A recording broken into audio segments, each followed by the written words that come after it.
What's up guys, welcome back to the channel. Engine is in the hole in the Corolla. We're getting the car ready for Festival of Speed on the 5th and 6th of October. The first episode was about getting the engine, the gearbox, the clutch and everything together, and our brand new dry sump. Everything come together quite smoothly and good. Hope you guys enjoyed the content. Obviously we're trying something a little bit different and trying to get you guys involved.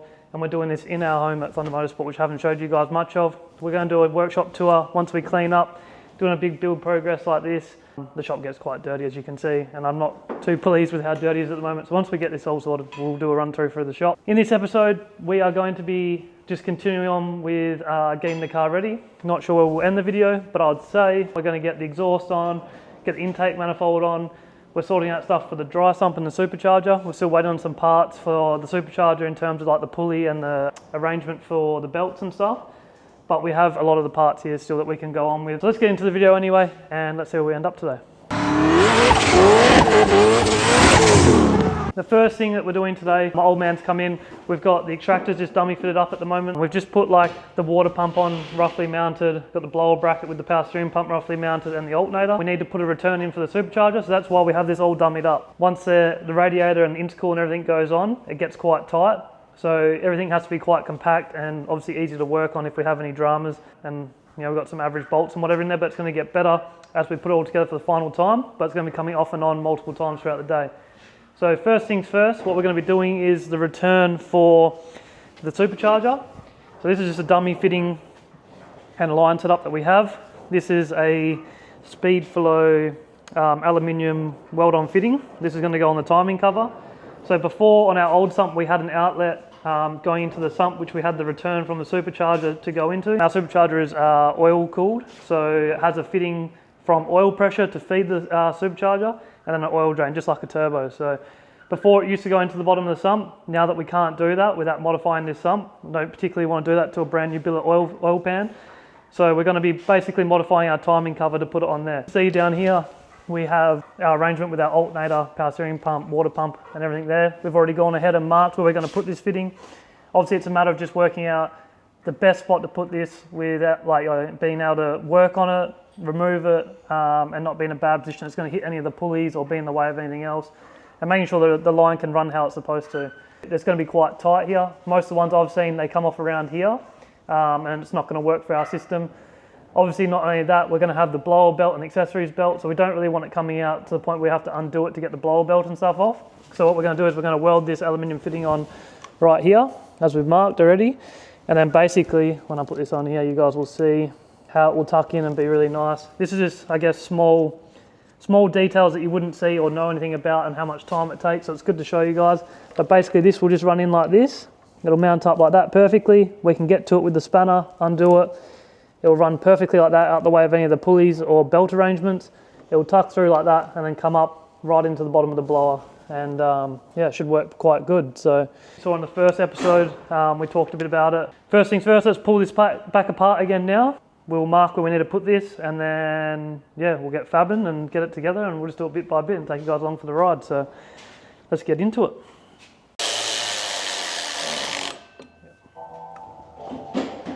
It's separate from the oil filter housing. Okay. Like a 160 or whatever they are.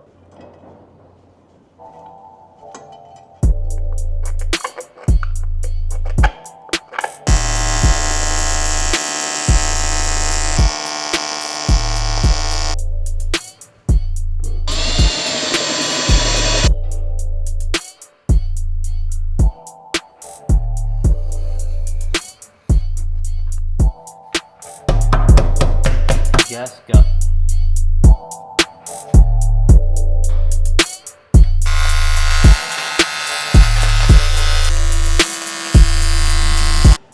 Alright guys, so we are moving on to the next part of the build process. As you can see, we've taken the Corolla off the hoist. Don't mind the mess in the shop. There's stuff everywhere at the moment. We're obviously doing a full rebuild pretty much of the engine bay, and then we've got to put the dry sump tank and stuff in the back. So there's this stuff splattered all over the shop. It's a bit dirty. You guys get to see a little bit of Thunder Motorsport at the moment. As I said in the first episode, we will do a Thunder Motorsport tour once we clean up and we get the car back to a sort of together process. And then we can show you guys a bit more of how the shop operates and what we do here. Obviously this is the little fab room that we have. There's a bit of stuff everywhere, as I said, but this is where we literally do all our fabrication. TIG welding, MIG welding, got a gillo, all the stuff here to build whatever we want to basically. Plan of attack here, I guess we are going to open up the back of the car. Honestly, haven't done too much analysing of the rear end to work out how we're going to do it. Obviously you guys got to see our dry sump tank in the first episode. It's quite long, so we need to work out how exactly we're going to mount this. There's a few ways to do it. In the first episode we talked about if I want to put it in the passenger footwell, it's too much work as we need to move the ECU and some wiring and take the dash out and stuff around. I'd rather not in this case, just because the car runs and drives and it's all set up. So we kind of just want to add it in and not make too much work for ourselves. So the ideal spot to put it is in the back of the car, and then we'll just make a cover for it. I have had the thoughts of putting it in the boot, but I just don't like the logistics of the oil lines going to the boot, going over the diff and the axles. If we blow an axle or something, there's a potential we might rip one of the lines out the car. So yeah, I think the best spot for us is in behind the driver's seat. We've got the battery on the passenger side, so just to keep it away from that, we're going to put it in behind the driver's seat. As I said, because this is a long one, ideally, I think I'd prefer to have, you can get like short, stocky ones. That would be much better in this case because it wouldn't be so tall, but this is what we've got. So we've got to make it work. Obviously, the only other downside, I guess I'm going to let you guys in on how the process will work. We will have to take the fender off to top the oil up and check it, but that's a pretty small price to pay for what we're doing. So 6 bolts to get the flare off, then we can open the door. As you can see, underneath the flare, we've got like this tub here, so it's so the wheel can clear and has plenty of travel. In here, basically, we're just aiming to probably mount this, something like that. I'm just going to make sure we have clearance for the harnesses and all that stuff, and then we'll make a sealed capsule for it. Make it easy to be able to fill it up. Sucks, obviously we painted the inside of the car before we went to LZ tour, so we're going to have to grind some of that back and ruin it, but it is what it is. So let's get into it. Carter, we can pretty much make the whole... And you can just make a flat cut. So like it'll just be flat, like we did on the VL keyboards.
Back again. Yeah. What do we call it?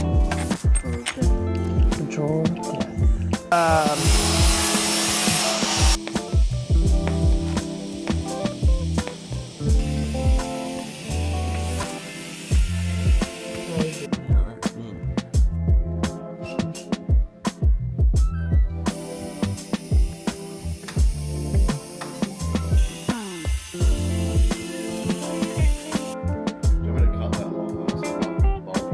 We've obviously mounted the dry sump tank. You guys obviously seen like the cutting and the fabbing and the welding and stuff like that. That's basically its home now and mounted and solid.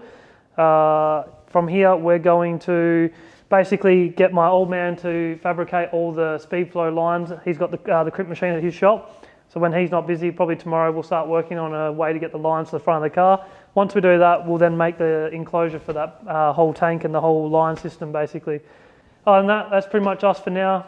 Probably show you guys doing some of the crimp lines and yeah, starting to piece that part together. It's a bit tedious, so it's not really much to show at the moment, but we will keep you guys up to date.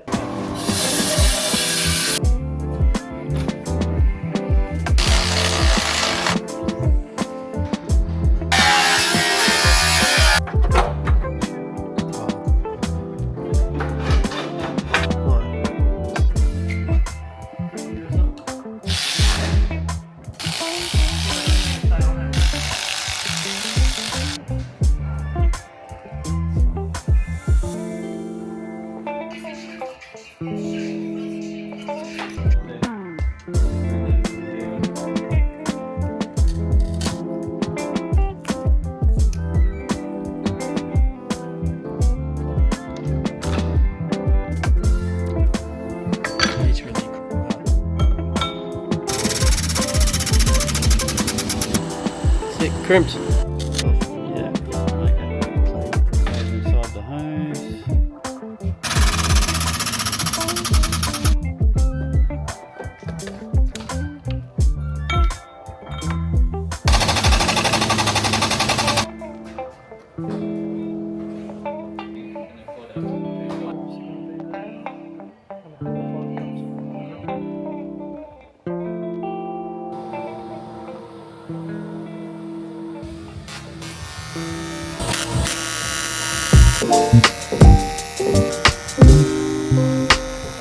So one of the jobs that we got going on that we need to do, bracket that they supplied us, we could only actually fit one bolt in this bracket. Basically my fix, what we're going to do here, ideally if we had time, I would design a new bracket and put the bracket, make the bracket longer to pick up another bracket bolt. Obviously we have multiple bolt holes that we can pick up on. It's just about clearancing it to suit obviously the belt configuration and everything in the engine bay. So normally it would sit something like this, and then you like get your adjustment this way like that. But what I'm basically going to do is I'm going to extend this bracket out with some similar size, well the same size width material, and I'm going to pretty much just remake the bracket longer, and then we'll drill some holes and get some adjustment off this bolt here and still retain using the same bolt. So hopefully that means we'll be able to run a spring washer in this one, and then we can get the adjustment and the swing that we want, and that will solve a little bit of the problem that we've had. Ideally, the whole idea of what we were trying to do was go back to an automatic tensioner with an 8 PK belt, which is basically this one here. Kappa Performance sent us out a little block.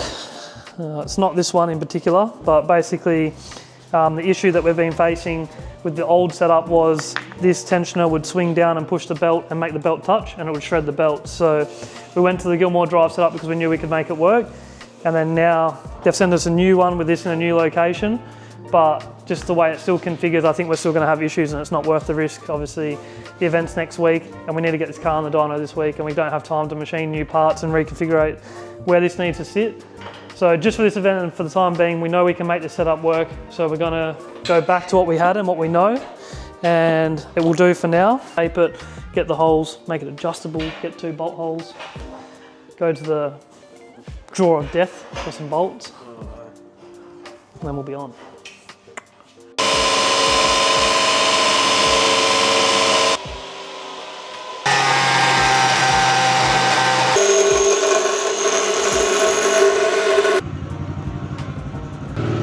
Put it in first. This is our Gilmore drive setup. So just going a little bit back before on how the whole tensioner setup works and everything we have to do here. The biggest thing with these is obviously this configuration is like detrimental to the program, or anyone's program who runs a supercharger. You lose this belt, you lose all your power. So some people knock this setup just for the fact that they can't make the belts work. So you have to put the time into making sure that everything's aligned in the way that it should be. There's so many things to consider. Like I said, on an automatic tensioning car, the belt moves so much that you have to be cautious of the other moving parts in the engine bay. So our biggest problem with this setup in this car is that we run like a VT to VZ Commodore style blower kit. The reasoning behind that was we just wanted to have a proven kit that was off the shelf and ready to bolt on, ready to work. But for some reason we've had issues where, like if you see here, the clearance that we have to the power steering pump with the automatic tensioner and an 8 PK belt, the spacing actually is just way too close here, and when the tension moves around, it tends to just nick it. And we've tried spacing it out, doing different things, but this car, we're limited to the engine bay. Obviously being a Corolla, it's a small engine bay, so with the radiator in here, the headlights and everything like that, we just don't have the room to actually make it work. The other reasoning was because just where the tensioner position can be with this power steering pump setup and configuration, it's just become a bit of a nightmare. So if we ran like Astra power steering or something like that, the problem would be so easily solved, but we don't. And I don't particularly like Astra power steering, so yeah, we're trying to make it work with this. But as you can see, obviously this belt configuration works. We've got clearance to the pump. That's why I want to use it. And like I said, it sounds cool. It's pretty like easy usable. Like you literally just put the belt on, put the tension on like that, just put a little bit of weight on it, just make sure it's still got a little bit of movement, and you tighten it up and it's good to go. That's about it. So I'll give you guys a bit of a rundown on what we're up to and while we're doing what we're doing.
Gangsterline.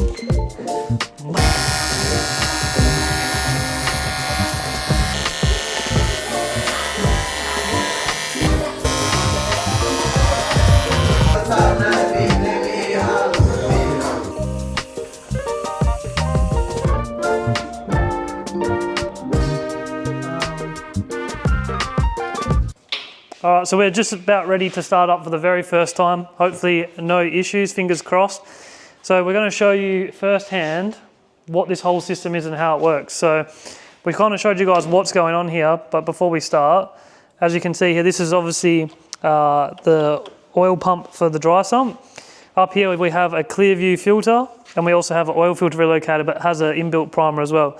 So as we said, with some time crunch and some things with lines and fittings, this normally would have a -10 line on it going straight to the tank, and we can pull the oil and prime the engine directly from here.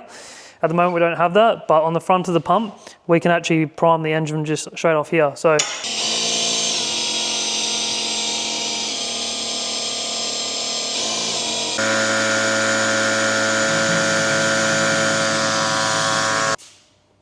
Nah. You might need a jump tape on it. Yeah. Ready? Yep. No starter. Yeah. Just fucking let down. Seriously. How much does it take it out of you? Dude, I hope you realise now, that's an extra 10 months of smooth idle for you now. Yeah, there's no smooth idle on. Yeah, well, there will be. I'm going to lock your ECU so you can touch it. Can we just tell the camera, every time I do something wrong, he threatens me to have a smooth idle in my car. Yeah. When you be a good boy, I'll take some months off. When you're a bad boy, you get months for... What? That's how it works. Listen to it, dude. That's how it works, dude. This is pure bribery with lumpy idles. Action. Fire in the hole. Yeah, it's making a little pressure. What is that? Huh? The what, huh? No.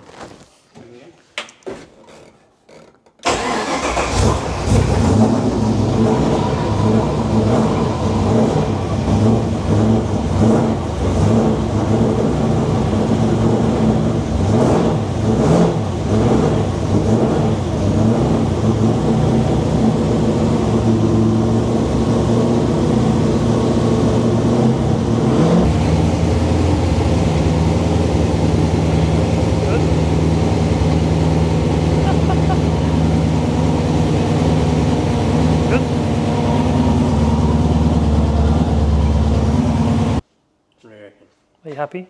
You heard it first. I'll be happy when we can put it in fourth and let it eat. Wink, wink.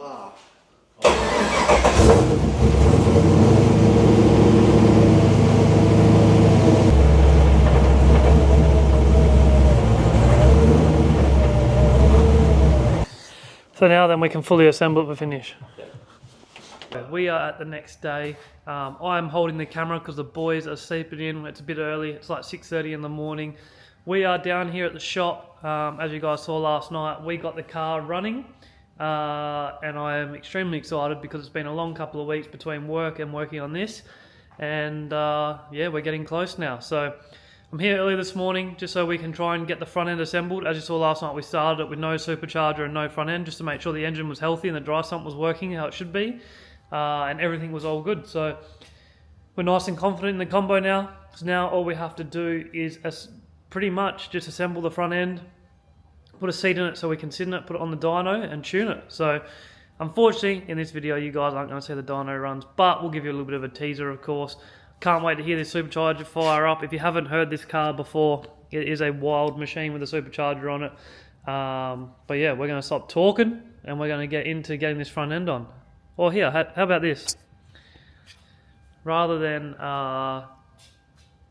show you guys some boring stuff like that, we'll give you a bit of B-roll, but this is what we're going to do.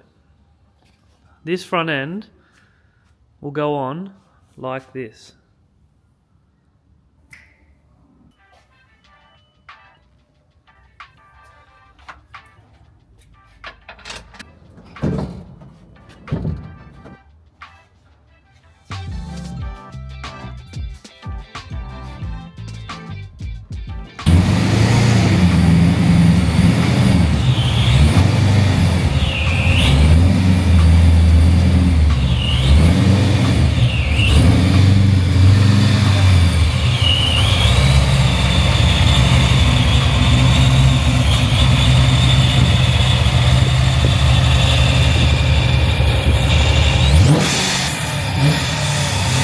guys, that is the end of the video. As you can see, the car is running. Sorry to disappoint you guys, I know you want to see some dyno runs, but just for you guys, we are going to try and smash these videos out. We're going to the dyno right now. Today is Tuesday, so we're going to try this video up for you guys tonight. If not, it'll be tomorrow. And then the following day, we're going to have the dyno video out for you guys so you can see what numbers it makes. And we're going to be open and honest with you guys so you can see exactly what power it makes and how it runs and how it goes, and any dramas we have. Hopefully it's going to be smooth sailing. Surprisingly, as you guys saw, the car come together quite good. No major leaks, no major problems. All the brackets and fittings that we custom made all fits perfect. And yeah, obviously my race seat too, absolutely love that, looks killer. Can't wait to drive with it. And yeah, hope you guys enjoyed the video. If you guys don't mind, please do try like and subscribe, it helps us with the channel. And obviously try and watch as much of the video as possible because those things help us with the channel. We're trying to grow, get you guys some more content. And yeah, like I said, we're going to try and get this back to back for you guys. Obviously the event's now 4 days away, so hopefully fingers crossed, the dyno goes well, and we'll have that footage out for you ASAP, and we'll see you guys on the weekend. See you on the next one.